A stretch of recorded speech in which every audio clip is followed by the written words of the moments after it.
morning, everybody. My name is Ann Rossley. I'm here with my dear friend and colleague, Kyle Harvey. We're with Baird Warner, and we sell real estate in downtown Chicago. We come to you each week talking about what's happening in the downtown real estate market. We call it Monday Morning Coffee with Kyle and Dan. Thank you for watching.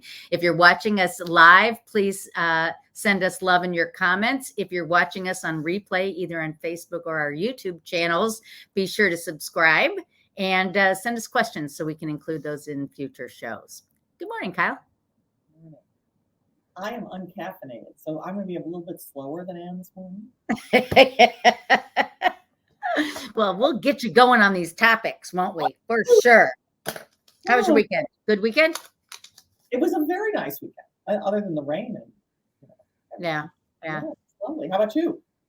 Good weekend. I used yesterday to do a reorg and get organized for the upcoming week, and excuse me, had my open house on Saturday, so lucked out weather-wise, so that was awesome. Everybody, today we're going to do our typical stats first thing, followed by a really interesting topic. We're going to look at open houses upside down, forwards, backwards, and inside out. We're going to look at it from the point of view of the seller, from the buyer, and what else? Just everything that we can think of to talk about open houses, right?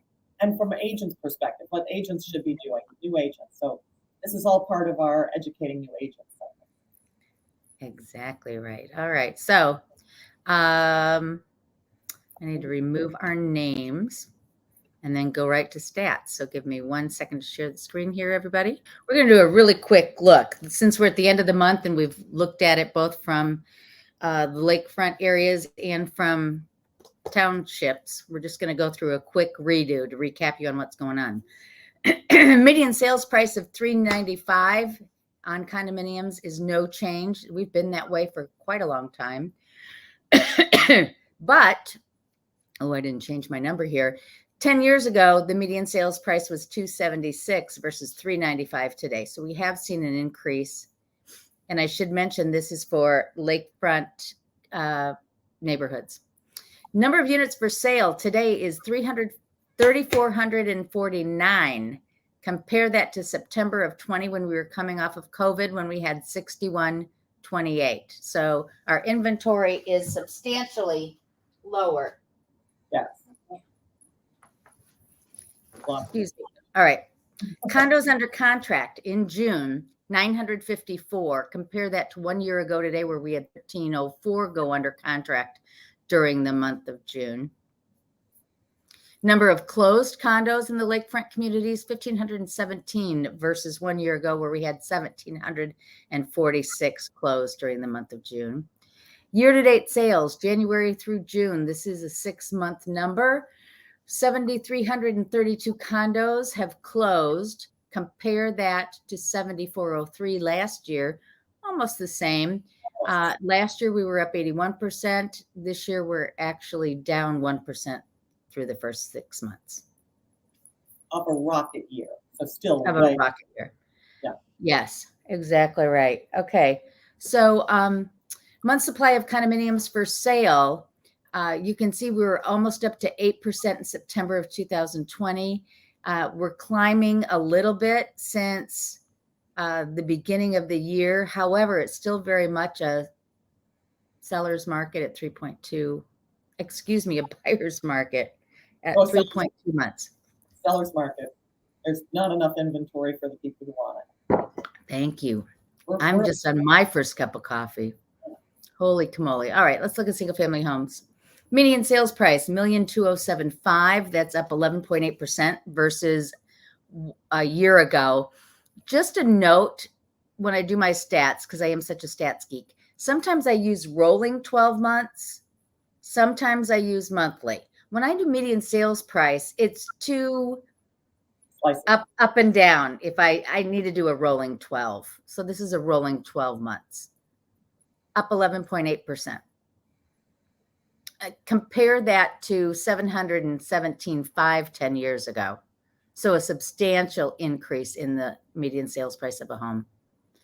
Number of units for sale. There are 253 homes on the market today. That's down 35% versus June of last year. Not enough for sale. 95 homes are under contract currently. That's down 28.6 versus, this should say June of 21. And number of closed in June was 159. That's down almost 30% versus June of last year. If you're looking at number of closed single-family homes, this is the year-to-date number. 692 homes have closed since the beginning of the year. Compare that to last year, January through June, we had 813,000. 813. I don't know why I'm sneaking in that thousand there. Yes, she's continuing to drink the coffee. Give me some caffeine versus 407 the year before that, the year of the COVID. All right, 2.3 months worth of homes for sale. That's down 23.3% versus last year. And then I wanted to show you the rolling. This is for all of MRED. This is what we call our market snapshot.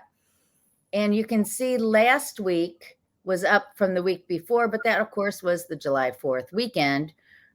This is the number of closed properties. And also the week before that was the end of the month. And, of course, the end of the month is always the higher number. People like to close at the end of the month. So last year during this week, 4,076 properties closed versus 2,700 this year. You can see we're just really rolling below. Under contract, fairly healthy given, I mean, look at it in February. We're pretty much similar to February here, which we felt was pretty good. No, we felt, well, great for February.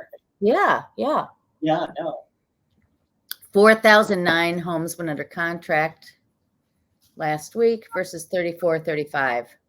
You know, I wonder if people are starting to realize that interest rates are still low and properties are only rising in value, and it's time to buy. Don't wait a year or two. Put it off. Buy now. And I think people are getting comfortable with 6% interest rates, which are low historically. Right. So, and we've dipped a little bit below that. I mean, you can get 5 something now, you know, with a good credit score.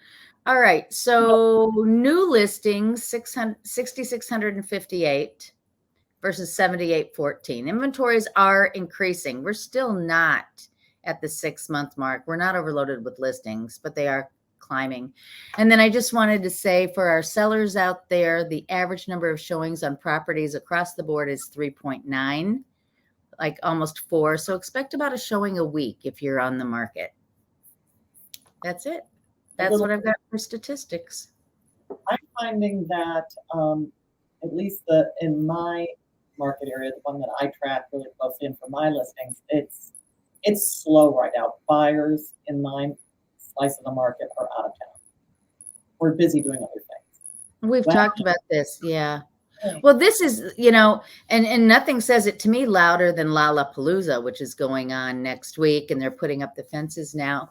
And there's so many people downtown. There's so many tourists in town. People are on the lake. They're really enjoying the summer, fully enjoying being able to go anywhere they want to go.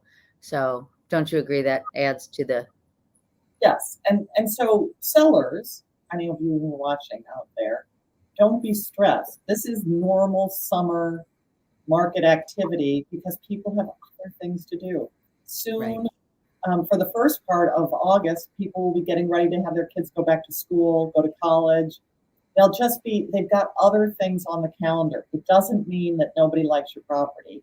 It doesn't mean it's not going to sell. It means the buyers are busy right now, but they will be interested really starting, I think, August 15th. I think we'll start to see a real uptick in activity as people are closer to ready now that other things have been taken care of. Right. That's it'll be interesting. Typically the fall market picks up the week after Labor Day, but we'll see. Yeah. We'll see. I'm thinking we're going to have a good fall market. Oh, I think so. I am. Yeah. All right. Why should we ever have an open? First, why have an open house? This is one of the chief marketing opportunities for your property is to hold an open house so that people can come see it in a no stress situation, a no stress environment, that it's just come in, take a look. You know, you don't have to commit to getting a broker, to having somebody set up an appointment. You just can come. And Right. So tell me, what's a typical open house in the city? When do they happen? Yep. So an open house typically in Chicago, and we're not talking about the suburbs, because suburbs do things a little differently, typically happens over the weekend in the middle part of the day. So usually sometimes 10 to noon, 11 to 1, noon to 3, 1 to 3 or 4. It depends on it. It's usually 2 hours. Sometimes it's 3 hours. But it's and they'll hold it often the first week of a listing going live, and they'll hold it both days. That's the way you capture the people who are available on Saturday but not Sunday, or Sunday but not Saturday. And that's typically when it's held. What do you do it at other times, Anne? Do you ever do it during the week? I don't. I do special brokers open houses, but I don't do a public open house during the week. And I know that the suburbs do, but I just don't find that to be effective. Yeah. People are working. Yeah. Right. Those with work from home, maybe it'll change in time, but not now. Right. So, right. So who can come to an open house, Kyle? Anybody.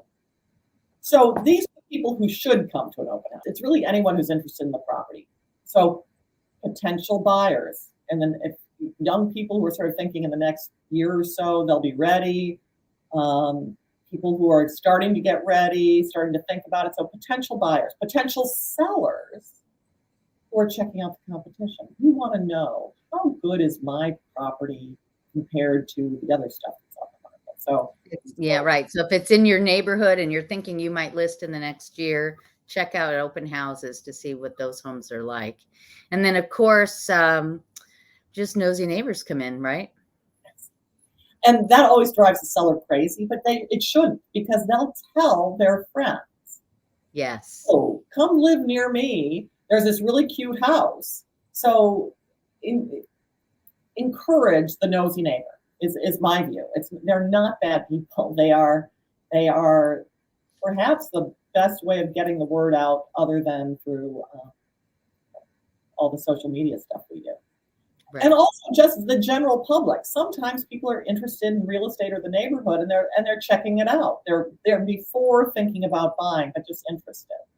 Or maybe thinking about housing stock, like, what does a duplex down look like? What does a townhouse in this area look like? What does new construction in this area look like, right? Absolutely. Other agents will come because they're also interested in seeing what the property in the neighborhood looks like, because they've got a new potential listing. So that sometimes they'll come checking things out, or checking it out for a potential buyer who can't come. Right. So have you had the experience that I have, that sometimes people come in and they might as well have their hands out like this, because they're like, don't get too close, don't ask questions, leave me alone. It's like being in a clothing store. I'm just browsing. You get that? I do get that. So all you people who go to open houses, here's some tips on doing it in a way that will make it unstressful for you and unstressful for the broker who's holding the open house. So one, expect to sign in with your real information. The reason we ask you to sign in is for our security, our seller's security, and your security. So just give us your names. I often put on my sign-in sheet, do you want to be contacted? To let people decide, don't contact me. Okay, I'll obey it. So or if you're concerned about somebody contacting you, write on there, please do not contact me. But do give your correct information. This is important. if brokers don't feel secure, they're not going to hold open houses. So Right. please give that information. Right. And if you're working with a real estate agent, don't be embarrassed to say that right up front and tell us who it is because we can follow up with them. I mean, it's not going to hurt our feelings if you're working with somebody. Oh, I'm working with a realtor. Okay. If you are, good, great, welcome. Just let us know who it is if you don't mind. Well, and that is, we actually prefer, that means you're farther along in the search. So please do, you don't have to tell us the name if you don't want to. And if you feel sort of like, if I say I'm working with a broker, they won't contact me. Well, you can just say, don't contact me. Don't worry about it. Our feelings will not be hurt. Be professional. Right. Okay. Expect us to follow you as you tour the property. It's our job to, one, make sure the people who attend open houses are actually looking at the property, not going through people's drawers, snooping, maybe stealing something. So, and we don't know that you're not perfect. So we have to be with you as you tour, as we would any other time we show the property. And also, don't open things. Yeah. You know, I was holding an open house at my 1945 Mohawk, and their microwave garage is a little tricky, and somebody just goes up there and starts yanking on it. It's like, you know what? Before you start opening stuff and touching things, ask permission at the very least, right? Or let us do it for you. And the reason for that is so there's no confusion about your motive. Say, would you open this for me? Absolutely. And it shows, it's very respectful to the seller's things. It shows you know what you're doing, and it makes everyone feel more confident of what's going on. Right. If you're coming with your family, stick together. If you split off and go into separate rooms and do separate things, you make it very hard for the broker to keep an eye on everybody. And they really want you to stick together, if that's all right. So please do stick together. And children. Let's talk about children very quickly. You know, your children are welcome at our open houses, but please prepare them not to touch things, to not run around, you know, to not open things. And we are more than happy, you know, to help you in that regard. But I've too many times seen children just go wild in a house. So. Yeah, and if you come with your spouse, maybe the spouse stays outside with the kids and then comes in and tours after. Because really, you're only going to spend like 5, maybe 10 minutes tops in the property. So, you know, take turns if that's possible.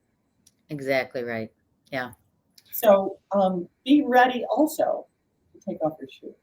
You may not have to, and a lot of people give booties. But a lot of homeowners do not want shoes on their house, period. They don't do that in their own home, and they don't want you to do that. So I often find it's easiest to wear slip-ons. Yeah, absolutely right. And again, just to summarize, if the broker asks you questions, please be honest with your answers. We don't mind if you're a neighbor.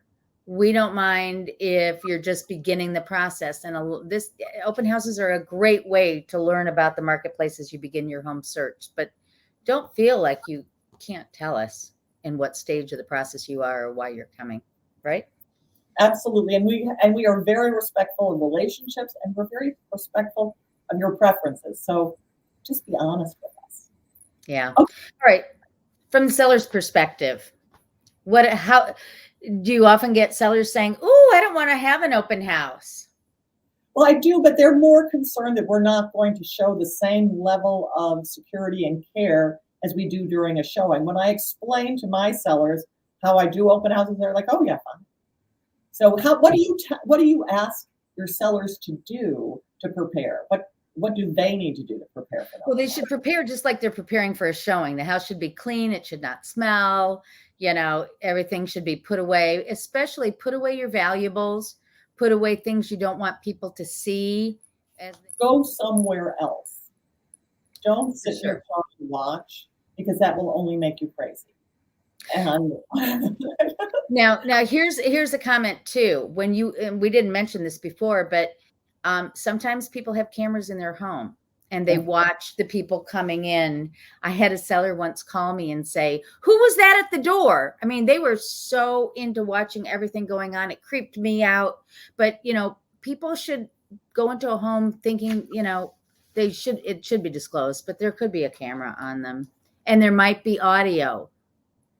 So I tell my buyers when I go out with buyers, even to showings and to open houses, assume you're being videoed, assume your audio is being picked up. So just be, again, be straightforward in your answers, but also assume people are watching you. Now, here's something that I tell sellers sometimes. So many people decide what home they want to look at based on the photographs, based on the location, based on their perception of the neighborhood or whatever.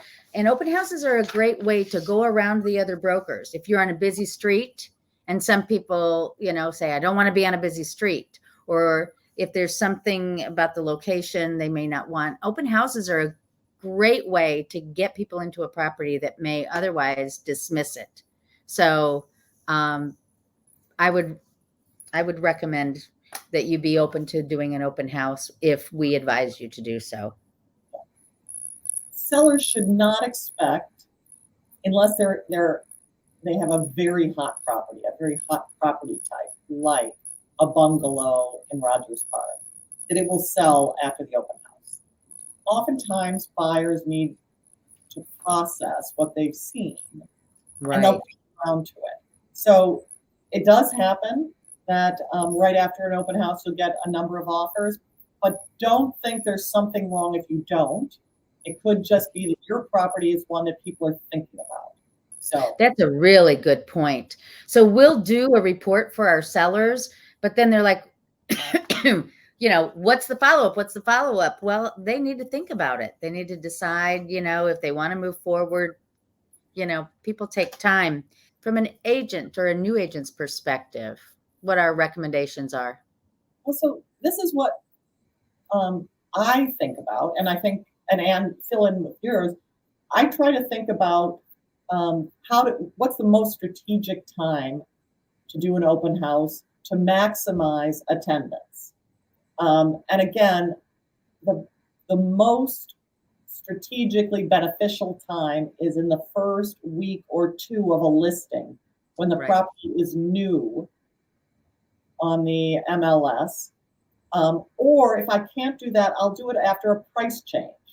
So if sometimes we do price changes through canceling and relisting the property, doing a new listing at the lower price, or we do a price change, and you'll see it as price change on the MLS. And so that often gets people interested. Oh, let me go see that. So I try and do it strategically. What do you do? What do you like? I totally agree with you at the beginning, definitely. If you're a new agent, you want to be totally prepared to do the open house. That means materials, mortgage information about the property. People are often, oh, I like this, but how am I going to pay for it? Right. So having all the materials, having as many answers as you can about the property. Goodness gracious, people, they're going to ask about the age of the roof, the age of the mechanicals. If it's in a condo, they're going to ask you about the reserves and the percent owner occupancy. Know what those are. Yes. And agents put the open house, schedule the open house on the MLS no later than Thursday. I like to do it as early as possible in the week, because you never know when people are looking at properties. And they'll see that, oh, there's an open house scheduled this weekend. Well, I'll go to that open house. So put it on as early as you can in the week, so that people know to come. Sign-in sheet. What do you do about a sign-in sheet? Oh, I do a sign-in sheet, and I do include a section. You do it on paper? Oh, yeah. I do it on paper, just because people are much more likely to type it correctly or write it correctly than type it in. Wow, that's interesting. I do the opposite. I do it on an application. So, and I don't ask for a lot of information. I'm not, You just ask them their email? Their name and their email or phone, either one.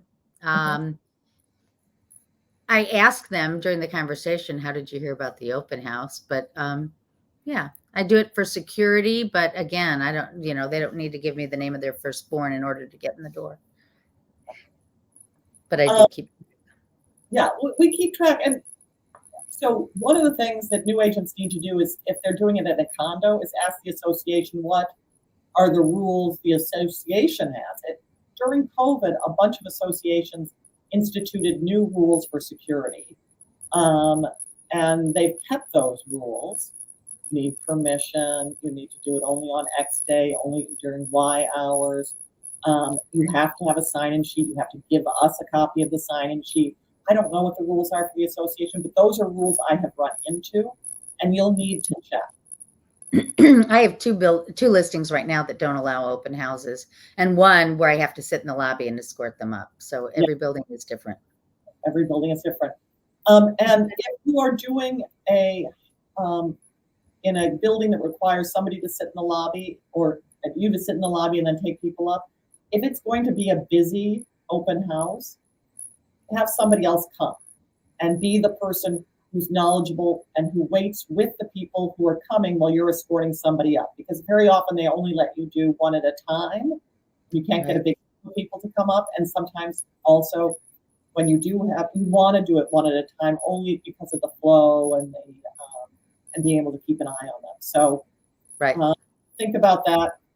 If it's a house, I'd say right now, you definitely don't want to be alone in a house doing an open house. You will want one or two other agents or people in there with you on your team, so that that everything is secure, and that it even makes, believe it or not, the people attending feel more secure, that there are people there, and it's alone in this house. So it's good from a security standpoint. I have to make this one last point before we conclude our conversation on open houses. And that is, and I think you agree with me, when I do an open house, I don't put 40 signs out, because I don't want every Tom, Dick, and Harry coming into my open house. For me, it's a security thing. I want people who have seen it on the internet, or maybe a neighbor, fine, but I don't want somebody from 4 blocks over who lives in a $250,000 studio to come into my $1.5 million single family home. And my sellers don't want that either. So I put a discreet open house sign so it's identified as an open house, but I'm not, those agents who are putting 40 signs out, they are trolling for buyers. They're the kind of people that do spam you, trying to get you to be their buyer. And that's not. Or to be fair to them, because I agree with you, but in the olden days, before everything was on your phone, I'm holding up a version of my phone. Before this, way people found open houses, they walked the neighborhood. Yeah. But that doesn't happen anymore. Yeah. We're out of time. We are, but let me say one last thing. I keep thinking of one last thing. I could talk forever about this. If you're interested in open houses, let us set you up with an app. We have a couple of really good real estate apps that will let you know what the open houses are. So to Kyle's point, you use that phone to its advantage. Absolutely.